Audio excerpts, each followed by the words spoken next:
በወልቃይት የተበተነው ደብዳቤ ምንድነው የሚለው? የአማራ ክልል መንግስት ያወጣው መግለጫና ማስተባበያ ትኩረታችን ነው። አብንና እናት ፓርቲ ሀገራዊ ምክክሩን በተመለከተ ያወጡት መግለጫ ከሰሞኑ አሰቃቂ ግድያ ተፈጸመበት የተባለው ማዕከላዊ ኢትዮጵያ ክልል ማስተባበያ መግለጫ አውጥቷል። እርምጃው ብሔርን መሰረት ያደረገ አይደለም ብሏል። ዝርዝሩን እንመለስበታለን።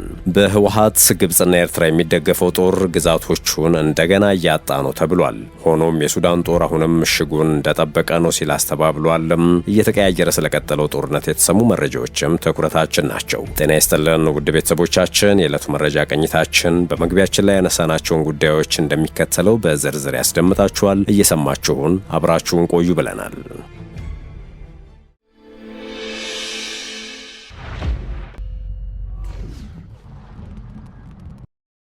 አብንና እናት ፓርቲ ሀገራዊ ምክክሩን በተመለከተ ያወጡት መግለጫ።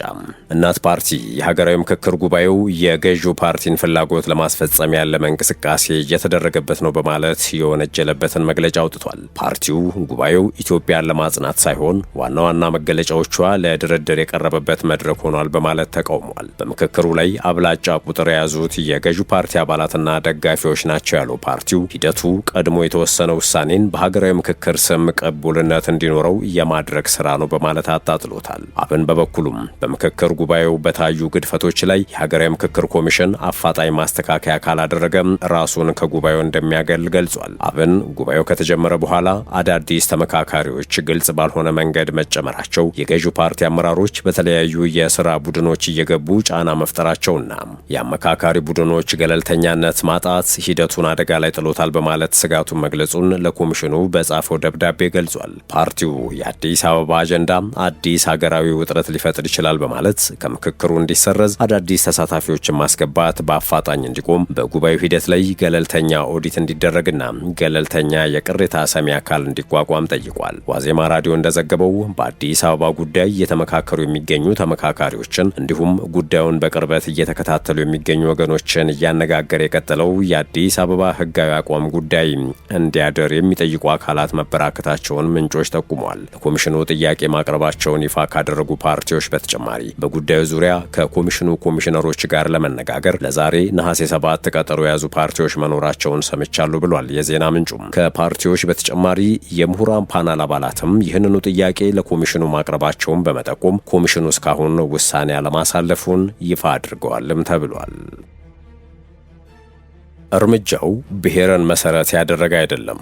ከሰሞኑ አሰቃቂ ግድያ የተፈጸመበት ማዕከላዊ ኢትዮጵያ ክልል ማስተባበያ አውጥቷል። የማዕከላዊ ኢትዮጵያ ክልል ሰላምና ጸጥታ ቢሮ ኃላፊ አቶ ተመስገን ካሳ ክልሉ ከተመሰረተበት ጊዜ ጀምሮ ሰላምና ጸጥታን ማረጋገጥ ቀዳሚ ትኩረት ተደርጎ እየተሰራ ነው ይላሉ። እንደ አቶ ተመስገን ገለጻ በክልሉ አንዳንድ አካባቢዎች አልፎ አልፎ የጸጥታ ችግሮች ቢከሰቱም እነዚህን ችግሮች ከህዝቡና ከተለያዩ አካላት ጋር በመቀናጀት ለመፍታት እየተሰራ ነው። በጉራጌ ዞን አበሽጌ ወረዳም በዋልጋና ዳርጌ አካባቢዎች ከታጣቂ ቡድኖች ጋር በተያያዘ የጸጥታ ችግር መኖሩን የጠቀሱት ኃላፊው ቡድኖቹም በንብረት ዝርፊያና በሰዎች ላይ ጥቃት የሚፈጽሙ ናቸው፣ ይህንንም ቢሮ ገምግሟል ይላሉ። በአካባቢዎቹ የሚንቀሳቀሱት ታጣቂዎች በተለያየ ቋንቋና ማህበረሰብ አባላት ላይ ጥቃት ይፈጽማሉ ሲሉም ገልጸዋል። ኃላፊው ይህ አካሄድ የህዝቦችን አብሮነትና አንድነት የሚፈታተን ነው በማለትም አክለዋል። በችግሩ ላይ ከአካባቢው ህዝብ ጋር ውይይቶች ተደርገዋል የሚሉት ኃላፊው የሰላም አማራጮችን የተቀበሉ አንዳንድ ታጣቂዎች የታድሶ ስልጠናና ትምህርት ከተሰጣቸው በኋላ ወደ ህብረተሰቡ እንዲቀላቀሉ መደረጉን ገልጸዋል። የሰላም አማራጩን ለመቀበል ፈቃደኛ ያልሆኑና ወንጀል የፈጸሙ አካላት ደግሞ በህግ እንዲጠየቁ ተደርጓል ብለዋል። በዚህ ረገድ የክልሉ መንግስት ከፌዴራልና ከኦሮሚያ ክልል መንግስታት ጋር በመቀናጀት የህግ ማስከበርና የህዝብን ሰላም የማረጋገጥ ስራ እያከናወነ ነው ይላሉ። በመስቃንና ማረቆ አካባቢ የሚታዩ ችግሮችን ለመፍታትም ጥናት እየተካሄደ ነው የሚሉት አቶ ተመስገን በጥናቱ ውጤት ላይ በመመስረት ከማህበረሰቡ ጋር በመወያየት ዘላቂ መፍትሄ ለማምጣት እየተሰራ ነው ሲሉ ገልጸዋል። በክልሉ የሚከናወነውን የሰላምና የጸጥታ ስራ በተመለከተ የተሳሳተና ማስረጃ የሌለው መረጃ እየተሰራጨ ነው ሲሉ ያስተባበሉት ኃላፊው ህዝቡ ከወሬና ከሐሰተኛ መረጃዎች ራሱን ይጠብቅ ባይ ናቸው። እንደ ኃላፊው መከራከሪያ የመንግስት የህግ ማስከበር እርምጃ በብሔር ወይም በቋንቋ ላይ ያነጣጠረ ሳይሆን የህዝብን ሰላምና ደህንነትን ለማረጋገጥ የሚወሰድ ነው ይላሉ አቶ ተመስገን። ዜጎች በሀገራቸው በየትኛውም አካባቢ በነጻነትና በሰላም የመኖር መብታቸው እንዲከበር ሁሉም የሰላም ወዳድ ኃይሎች በጋራ መስራት አለባቸው ሲሉ ጠይቀዋል። ጠይቀዋል። ህዝቡም ሐሰተኛ ካሉት መረጃዎች ራሱን በመጠበቅ ወንጀለኞችን ለህግ አካላት በማሳወቅ የሰላምና የጸጥታ ጥበቃውን ያግዝ ብለዋል። መርካቶ ላይ ሱቆች ሊፈርሱ እንደሆነ ሰምተዋል? ይህን ከግምት ውስጥ በማስገባት ድርጅታችን ሜሪት ሪል ስቴት በመርካቶ ተክለ ሃይማኖት በ6700 ካሬ ላይ ያረፈ G+4 የንግድ ማዕከል ውስጥ እስከ 25% ቅናሽ የተደረገባቸውን የንግድ ሱቆች ማለትም ግራውንድ ፍሎር በ3.9 ሚሊዮን ብር፣ ፈርስት ፍሎር በ3.5 ሚሊዮን ብር፣ ሰከንድ ፍሎር ላይ በ3 ሚሊዮን ብር ሙሉ ክፍያና ሰርድ ፍሎር ላይ በ2.6 ሚሊዮን ብር ጠቅላላ ክፍያ፣ ፎርዝ ፍሎር ላይ በ2.2 ሚሊዮን ብር እንዲሁም ፊፍዝ ፍሎር ላይ በ1.9 ሚሊዮን ብር ሙሉ ክፍያ ማግኘት ይችላሉ። ዋጋ 100% ለሚከፍሉ ደንበኞች የቀረበ ሲሆን እንዲሁም በግንባታ ሂደት ቀስ ብላችሁ መክፈል ለምትፈልጉ ደንበኞቻችን ከ640 ሺህ ብር ቅድመ ክፍያ ጀምሮ በመክፈል በአንድ ዓመት የሚረከቧቸው የንግድ ሱቆች ናቸው። አሁኑኑ ከታች ባለው ስልክ በመደወል መመዝገብ ይችላሉ።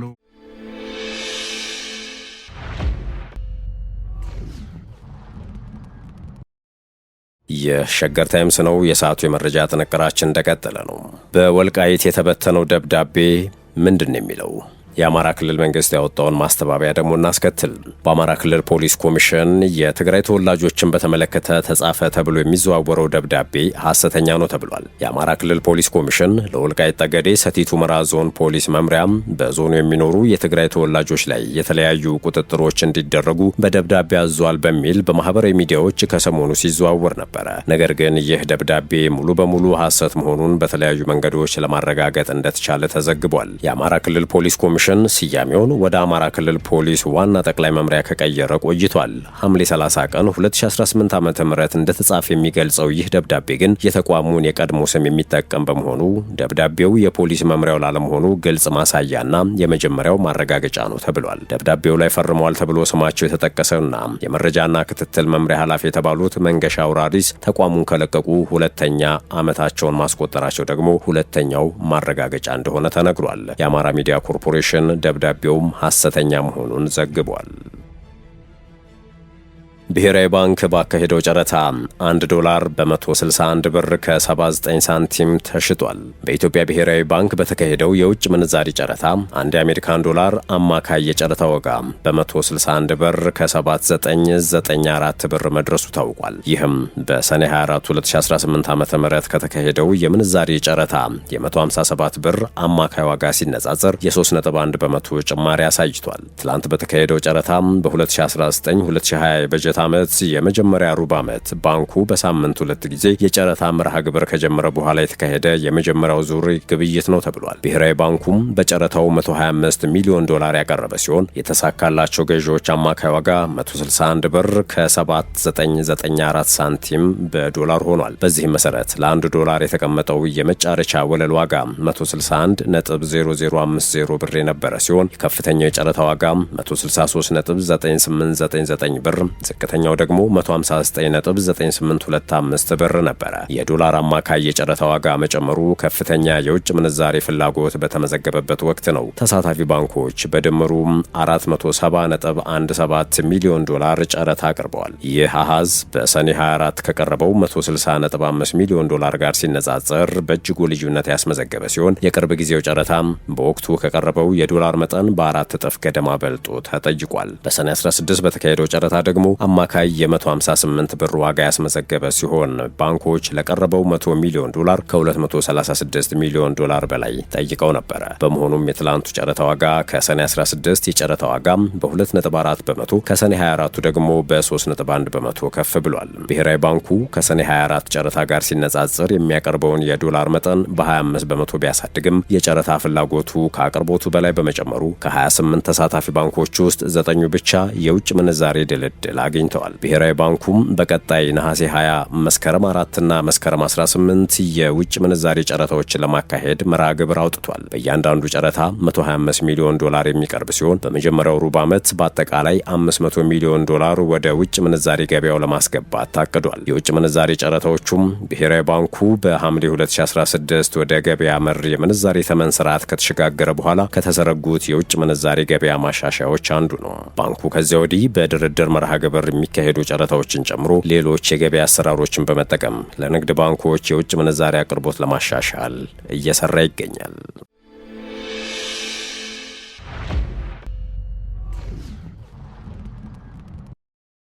ወደ ሌላኛው መረጃችን አለፍን።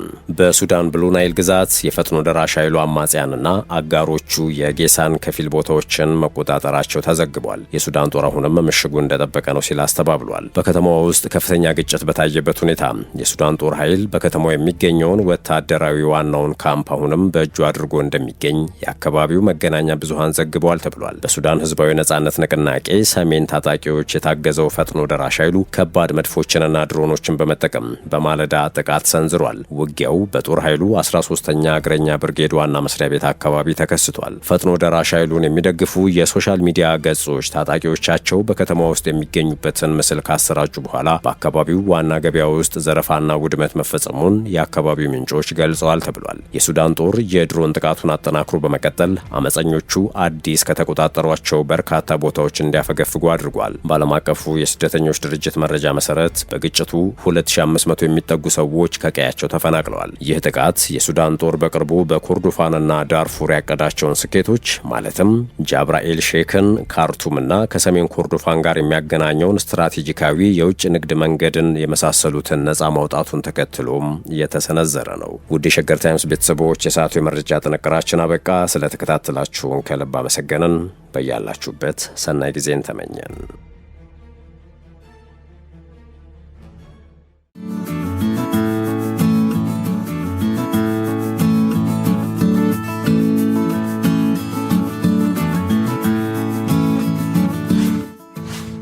ሸገር ታይምስ ሚዲያን ሰብስክራይብ በማድረግና ደወሉን በመጫን ይከተሉን።